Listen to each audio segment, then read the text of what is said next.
अस्सलाम वालेकुम, मैं हूं निसार और आज के सेशन में हम पढ़ेंगे built in string type in C sharp. पिछले सेशन में हमने पढ़ा था बूलियन टाइप कि जिसके अंदर सिर्फ हम ट्रू या फॉल्स वैल्यू रख सकते हैं। इसके अलावा इंटीग्रल टाइप था कि जिसके अंदर हम जो है ना इंटीजर रख सकते हैं। इंटीजर में हमने ये पढ़ा था कि सबसे छोटी जो हमारे साथ इंटीजर होती है और इसका डेटा टाइप है बाइट्स। बाइट्स के अंदर हमने जिस तरह कहा था कि 0 से लेके 255 तक हम इंटीजर रख सकते हैं। इस तरह शॉर्ट था, फिर एंड लॉन्ग, यू लॉन्ग। और इसके अलावा हमारे साथ है फ्लोटिंग टाइप था। फ्लोटिंग टाइप के अंदर फिर हम होल नंबर की बात जब आती है तो होल नंबर को हम फ्लोट या डबल के अंदर रखते हैं। और अगर हमें थोड़ी सी प्रिसीजन चाहिए तो फ्लोट यूज़ कर सकते हैं। उसका साइज़ भी कम है। और अगर हमारे साथ प्रिसीजन ज़्यादा चाहिए होता है तो उसके लिए हम डबल यूज़ करते हैं। इसके अलावा डेसिमल टाइप है, उसकी प्रिसीजन फ्लोट और डबल से भी ज़्यादा होता है। इस सेशन में हम स्ट्रिंग स्ट्रिंग टाइप पढ़ेंगे और उसके साथ साथ जो रिलेटेड टॉपिक है एस्केप सीक्वेंस और वर्बिटल लेटर, इसको भी हम डिस्कस करेंगे। अब स्ट्रिंग होता क्या है? A string data type represent a series of Unicode character. एक स्ट्रिंग डेटा टाइप के अंदर हम क्या रख सकते हैं? यूनिकोड कैरेक्टर की एक सीरीज को हम रख सकते हैं। ठीक है। अब यूनिकोड हमारे साथ क्या होता है? यूनिकोड जो भी हमारे साथ, फॉर एग्जांपल जो भी लैंग्वेज होती है, फॉर एग्जांपल इंग्लिश को ले लें। इंग्लिश में अब ये एक मैसेज है, दिस इज़ अ मैसेज, तो ये 4 अल्फाज से बना है और एक लफ्ज़ जो है वो 4 लफ्ज़ों से बना है, 4 कैरेक्टर से बना है, THNIS। ठीक है। अब ये जो टी है तो इसका अपना एक ये कैरेक्टर है, तो इसका अपना एक यूनिकोड होता है, एक नंबर होता है जिसके ज़रिए इस टी को हम पहचानते हैं। और वो यूनिवर्सल स्टैंडर्ड जो रखे हुए होते हैं उसके थ्रू उसको ये नंबर असाइन हो जाता है। उस नंबर को हम यूनिकोड कहते हैं। इस तरह एच का अपना यूनिकोड नंबर है, आई का अपना और एस का अपना। ठीक है। तो मैं अगर एक स्ट्रिंग को डिक्लेयर करता हूं तो किस तरह डिक्लेयर करता हूं कि मैं उसका डेटा टाइप लिखता हूं स्ट्रिंग, फिर एक वेरिएबल डिक्लेयर करता हूं str, ये मेरे साथ वेरिएबल है, और असाइन करता हूं उसके अंदर कोई वैल्यू। तो ये एक पूरा एक सीरीज ऑफ यूनिकोड कैरेक्टर हैं, दिस इज़ अ मैसेज। तो ये मैं अब इस वाले वेरिएबल के अंदर रख रहा हूँ। ठीक है।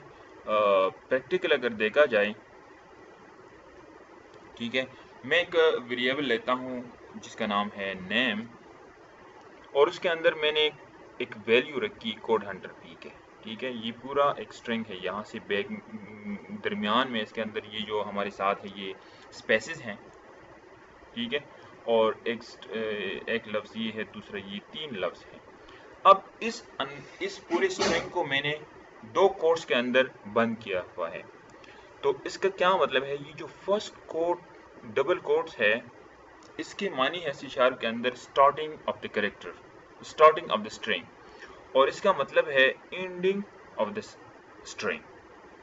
अच्छा, तो मैं जब इसको प्रिंट करता हूँ कंसोल डॉट राइट के थ्रू आउटपुट, किसी भी आउटपुट स्क्रीन पे, यहाँ पर कंसोल एप्लीकेशन है तो कंट्रोल F5, ये जो ब्लैक स्क्रीन हमारे साथ आउटपुट स्क्रीन है, तो यहाँ पर आप देख सकते हैं कि ये जो स्ट्रिंग हमारे साथ है ये तो प्रिंट हो रहा है। ठीक है, कोड हंटर पी के, लेकिन इसके साथ जो डबल कोट्स है वो प्रिंट नहीं हो रही हैं।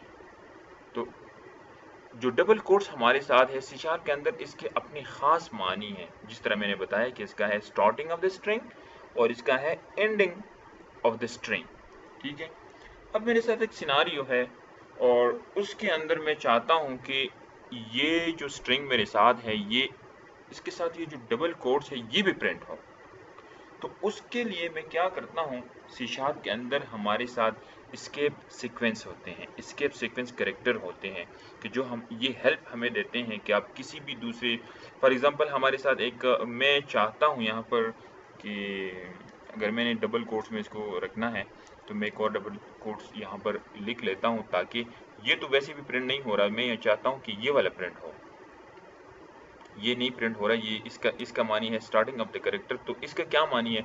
अब कंपाइलर एरर मुझे आ रहा है, वो नहीं समझ पा रहा कि वो ये कह रहा है कि ये हमारे साथ फॉर्मेट की एक्सेप्शन है, ठीक है। गलत मैंने गलत फॉर्मेट में स्ट्रिंग लिखा हुआ है, क्योंकि इसका मैंने स्टार्टिंग पॉइंट तो ये है, तो फिर इसका एंडिंग पॉइंट ये है, तो दूसरा ये जो है ये क्या चीज़ है, ठीक है।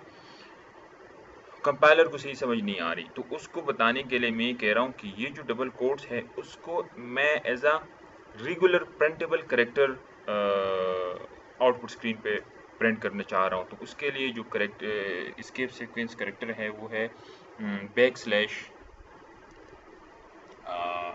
तो जब मैं ब्लैक स्लैश लगाता हूँ तो ये एरर मेरे साथ रिमूव हो जाता है। अब ये बैक स्लैश का काम क्या है, ये कंपाइलर को ये बता रहा है कि इसके आगे जो भी सीक्वेंस करेक्टर है या जो भी ख़ास किस्म के करेक्टर हैं उसको एज आ रेगुलर स्ट्रिंग ट्रीट किया जाए, ठीक है।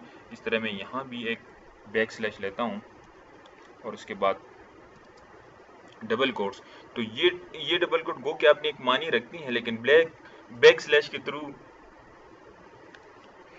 ये कंपाइलर को बता रहा है कि इसको इग्नोर करो, ठीक है, और उसको एक as a printable character treat करो।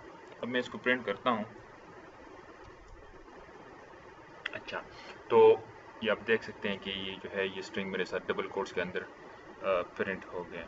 अच्छा, इस तरह सी शार्प के अंदर और भी इसके सीक्वेंस कैरेक्टर हैं हमारे साथ। फॉर एग्जांपल ये कुछ मैंने यहाँ पर स्लाइड पर दिखाए हैं।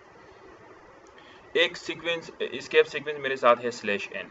स्लैश एन का क्या काम है, ये है न्यू लाइन करेक्टर, ठीक है। फॉर एग्जाम्पल मैं इसको देखता हूँ कि ये जो कोड हंटर पी के 3 लफ्ज हैं ये अलग अलग न्यू लाइन पर मेरे साथ प्रिंट हो। तो मैं क्या करता हूँ, बैक स्लैश एन यहाँ लिखता हूँ, इसके आगे भी बैक स्लैश एन और इसके आगे भी बैक स्लैश एन, ठीक है, और इस एस्केप सीक्वेंस को हटा लेता हूँ, कंट्रोल F5। अच्छा, तो ये आप अभी देख सकते हैं कि ये न्यू लाइन पे हर एक लफ्ज़ न्यू लाइन पे मेरे साथ प्रिंट हो रहा है, कोड हंटर पीके। अच्छा, दूसरा जो मेरे साथ यहाँ पर एस्केप सीक्वेंस कैरेक्टर है वो है स्लैश टी।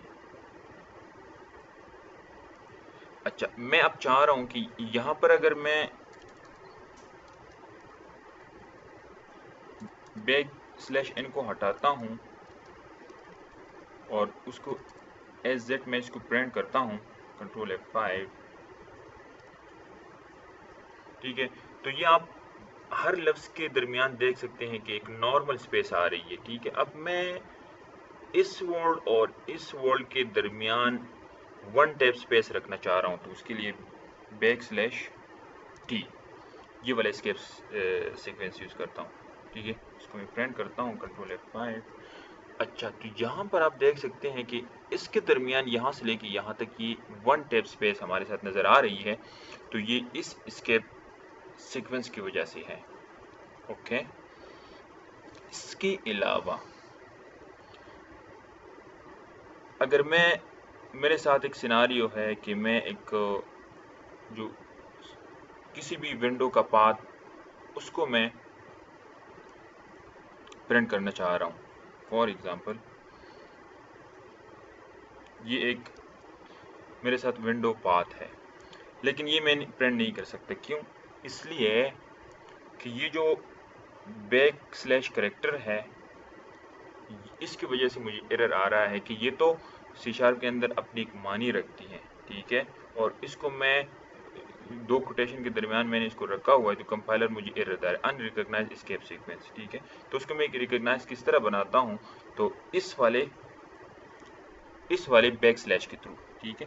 इसके साथ मैं एक और बैक स्लैश लगाता हूँ यहाँ पर। तो ये बैक स्लैश क्या करता है, ये बताता है कि मेरे ऑन वर्ल्ड जितनी भी कैरेक्टर हैं उसको आप as a regular printable character treat करो। तो इस वाली जो एस्केप सीक्वेंस का जो बैक स्लैश है वो as a regular printable character बन जाता है। इस तरह मैं यहाँ पर भी और यहाँ पर भी और यहाँ पर भी। अब मैं इसको प्रिंट करता हूँ, कंट्रोल F5, तो आप देख सकते हैं कि ये मेरे साथ एक रेगुलर प्रिंटेबल कैरेक्टर है, इसमें वो दूसरा ब्लैक स्लैश नज़र नहीं आ रहा। लेकिन ये एक मसला है सी शार्प के अंदर, अगर आप किसी भी पाथ को प्रिंट करना चाहें तो पाथ तो इस तरह नहीं होता, और मैं चाह रहा हूँ कि इसी तरह जिस तरह पाथ हो उसी तरह ही मेरे साथ प्रिंट हो। फॉर एग्जांपल इसी तरह ही हो जिस तरह ये पहले लिखा हुआ था, इस तरह। तो इसका सोल्यूशन सी शार्प के अंदर ये है कि उसके लिए हम वर्बेट्रम लेटर यूज़ करते हैं। वर्बेट्रम लेटर क्या है? Verbatim literal is a string with an 8 symbol prefix. एक स्ट्रिंग होता है कि जिसके प्रीफिक्स में या जिसके आगाज़ में हम ये 8 सिंबल लगाते हैं। फॉर एग्जांपल ये मेरे साथ हेलो एक स्ट्रिंग है, डबल कोटेशन में इसको बंद किया गया है, इसके सामने मैं 8 लगाता हूँ तो ये मेरे साथ वर्बेट्रम लेटर बन जाता है, ठीक है। और ये करता क्या है? It make escape sequence is a normal printable character. इसके दरमियान अगर किसी भी इस जो हमारे साथ जो एस्केप सीक्वेंस के कैरेक्टर होते हैं उसको नॉर्मल प्रिंटेबल कैरेक्टर बनाता है। फॉर एग्जांपल मैं यहाँ पर 8 लिखता हूँ, 8, ठीक है, तो सारी एरर रिमूव हो गई। क्या हुआ? कंपाइलर को ये कह रहा है कि इसके बाद जो ये स्ट्रिंग है इसके अंदर अगर कोई भी एस्केप सीक्वेंस कैरेक्टर आते हैं उसको as a normal printable character आप ट्रीट करो। इसको अब मैं प्रिंट करता हूँ, कंट्रोल F5, तो ये मेरे साथ वही स्ट्रिंग प्रिंट कर रहा है जिस तरह यहाँ पर लिखा हुआ है, ठीक है, और मुझे कोई एरर नहीं दे रहा। ओके।